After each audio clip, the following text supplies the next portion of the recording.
Shalom, selamat pagi jemaat Tuhan. Berjumpa kembali dalam doa pagi online. Mari kita hampiri hadirat Tuhan, bersekutu dalam kasih-Nya.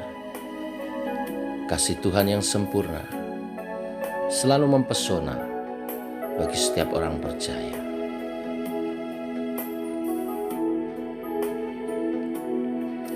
Tuhan, kasih-Mu sungguhlah mempesona diriku.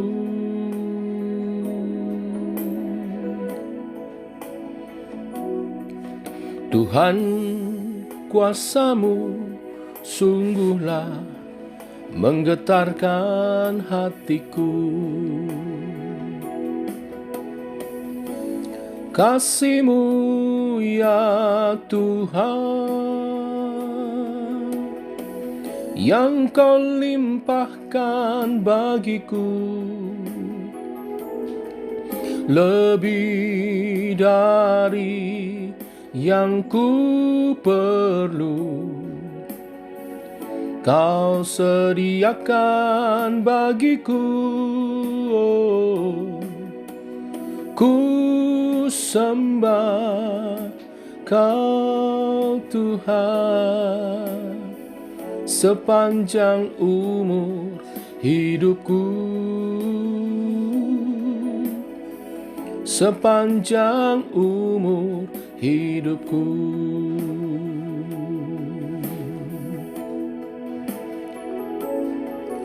Tuhan, kasih-Mu sungguhlah mempesona diriku.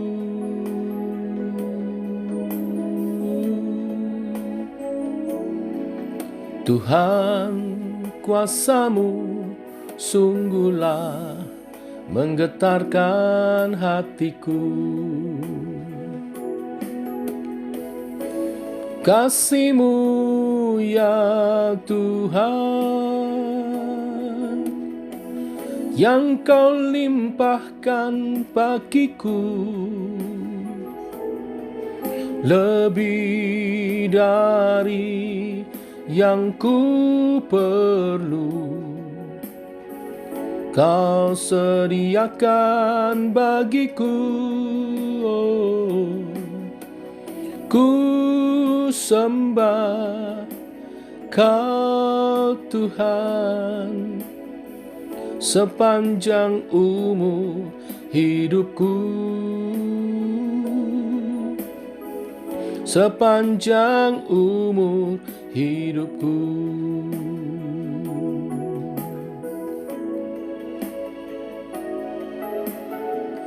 Lihatlah betapa besarnya kasih yang dikaruniakan Bapa kepada kita, sehingga kita disebut anak-anak Allah.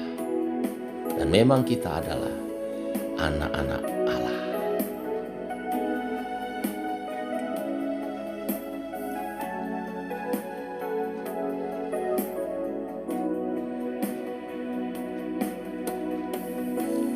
Kasih-Mu ya Tuhan,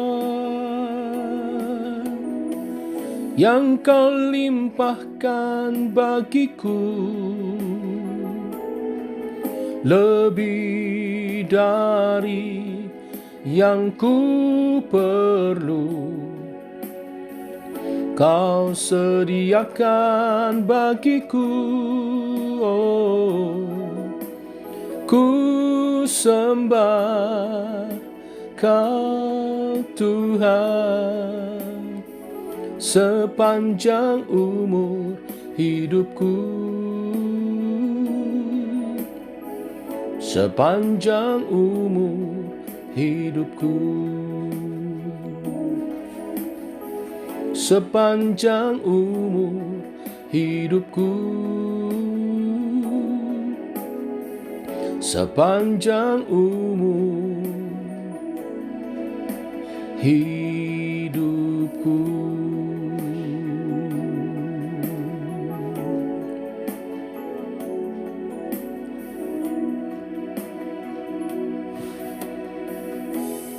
Inilah kerinduan kami ya Bapa, menyembah-Mu sepanjang umur hidup kami. Karena kami terpesonakan kasih-Mu yang sempurna. Bimbing kami oleh kebenaran firman-Mu, menghidupi kebenaran kasih-Mu itu. Dalam nama Tuhan Yesus Kristus. Amin. Bapak Ibu, kita lanjutkan membahas perikop kasihilah musuhmu. Dari Lukas pasal 6 ayat 27 sampai 36. Khususnya hari ini membahas ayat 29 dan 30. Dikatakan demikian, ayat 29, barang siapa menampar pipimu yang satu, berilah juga kepadanya pipimu yang lain. Dan barang siapa yang mengambil jubahmu, biarlah juga ia mengambil bajumu. Berilah kepada setiap orang yang meminta kepadamu, dan janganlah meminta kembali kepada orang yang mengambil kepunyaanmu. Kemarin kita sudah membahas di ayat 27-28 bahwa kasih kepada musuh itu bukan suatu konsep, tetapi sesuatu yang harus diwujudkan. Mulai dari tetap berbuat baik kepada mereka, lalu mendoakan mereka, bahkan memintakan berkat untuk mereka. Tentunya supaya mereka bertobat. Dan hari ini kita membahas secara khusus ayat 29 dan 30 dengan poin yang pertama, tidak membalas kejahatan yang mereka lakukan terhadap kita. Ya, sekali lagi tadi dikatakan barang siapa menampar pipimu yang satu, berikanlah juga kepadanya pipimu yang lain. Ini tidak boleh diartikan secara hurfiah. Pipi memakai bahasa asli siagon yang sebetulnya adalah rahang. Yesus berbicara tentang sebuah pukulan pada rahang dan bukannya suatu tamparan ringan pada wajah. Reaksi yang alamiah terhadap pukulan seperti itu adalah pasti memukul kembali dengan keras. Tetapi Yesus memerintahkan para pengikutnya untuk menawarkan rahang yang satunya. Sekali lagi, ini tidak diartikan secara harfiah. Ini sebetulnya berbicara tentang sikap. Pada waktu kita disakiti, kita tidak boleh membalas dendam. Tetapi jika perlu harus siap untuk menerima lagi tindakan yang menyakitkan itu. Jadi, kalau suatu hari saudara ditampar orang, jangan betul-betul memberikan pipi yang lain untuk ditampar lagi. Cukuplah kalau saudara tidak membalas tamparan itu. Dan tentunya tetap mengasihi orang itu, tidak membencinya. Perlu diingat, kata menampar ya di ayat 29 dalam bahasa aslinya itu tidak menjelaskan serangan yang membahayakan jiwa. Pada waktu orang mendapat serangan yang tidak membahayakan jiwa, mungkin lebih kepada melecehkan, lebih kepada mempermalukan ya. Tetapi itu tidak membahayakan jiwa, maka kita tidak boleh membalas. Tetapi kalau serangan itu membahayakan jiwa, sebagai orang Kristen boleh membela diri. Karena kita juga boleh mengasihi diri kita sendiri. Matius 22 ayat 39, kasihlah sesama manusia seperti dirimu sendiri. Artinya kita juga harus mengasihi diri kita sendiri. Sehingga kita tidak boleh membiarkan begitu saja diri kita sendiri dibunuh orang. Mengapa kita tidak boleh membalas? Karena pembalasan adalah hak Tuhan. Tetapi kita bukannya tidak membalas dengan motivasi supaya Tuhan yang akan membalas orang itu. Bukan demikian. Ya, karena kita menyerahkan hak itu kepada Tuhan. Ya, kita lebih bersikap untuk merelakannya.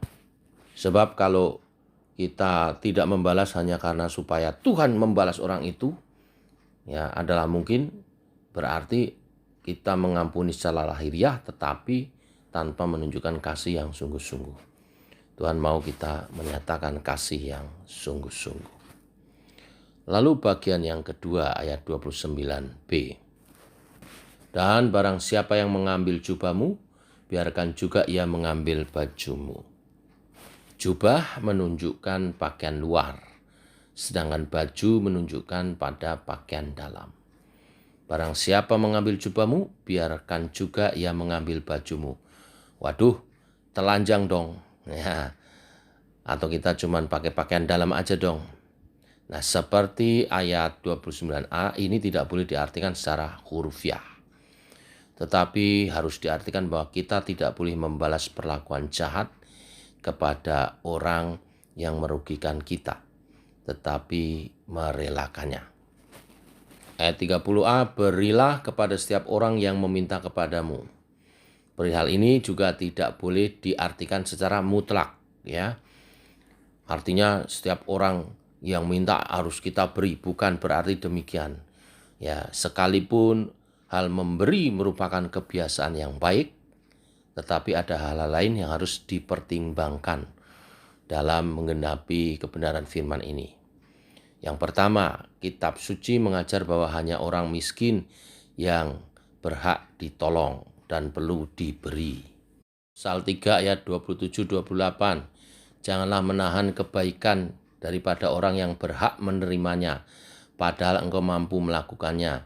Janganlah engkau berkata kepada sesamu, pergilah dan kembalilah besok akan kuberi, sedangkan yang diminta ada padamu. Perhatikan kata orang yang berhak menerimanya, ini orang-orang miskin. Saya lengkapi dengan Ulangan pasal 15 ayat 7 dan 8. Jika sekiranya ada di antara kamu seorang miskin, salah seorang saudaramu di dalam salah satu tempatmu di negeri yang diberikan kepadamu oleh Tuhan Allahmu, maka jangan engkau menegarkan hati ataupun menggenggam tanganmu terhadap saudaramu yang miskin itu, tetapi engkau harus membuka tangan lebar-lebar baginya dan memberi pinjaman kepadanya dengan limpahnya, cukup untuk seperlunya, seberapa ia perlukan. Jadi kita menerapkan ayat ini kepada yang pertama, saudara-saudara yang miskin dan membutuhkan pertolongan. Yang kedua, kita harus memperhatikan kewajiban kita untuk mencukupi kebutuhan keluarga terlebih dahulu. Kalau kita terus memberi kepada seadanya orang yang meminta, sehingga keluarga kita sendiri tidak tercukupi, maka ini salah. Ya, misalnya di 1 Timotius 5 ayat 8 mengatakan, tetapi jika ada seorang yang tidak memelihara sanak saudaranya, apalagi seisi rumahnya, orang itu murtad dan lebih buruk dari orang-orang yang tidak beriman. Jadi harus mengutamakan keluarga terlebih dahulu.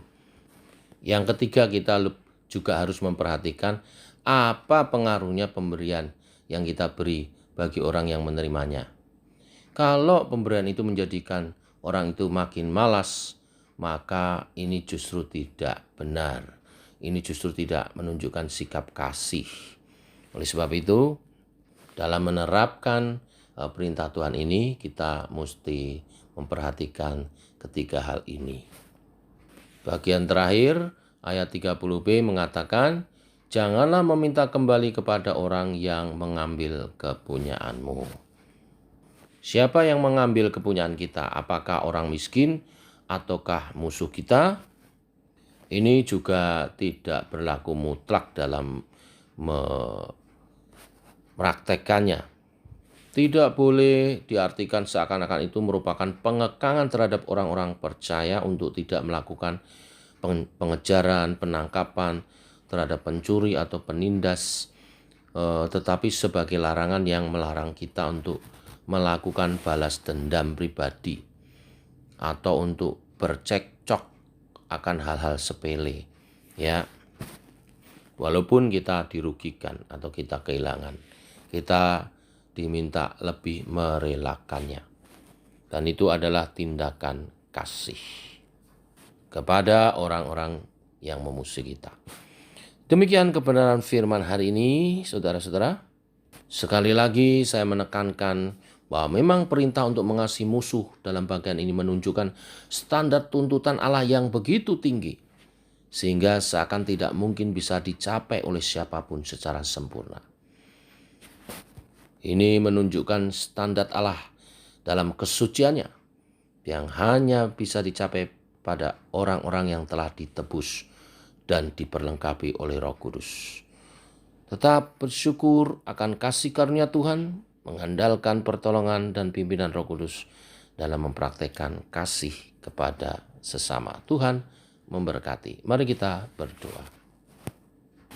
Bapa, kami mengucap syukur untuk hari yang baru, hari yang limpah dengan rahmat-Mu.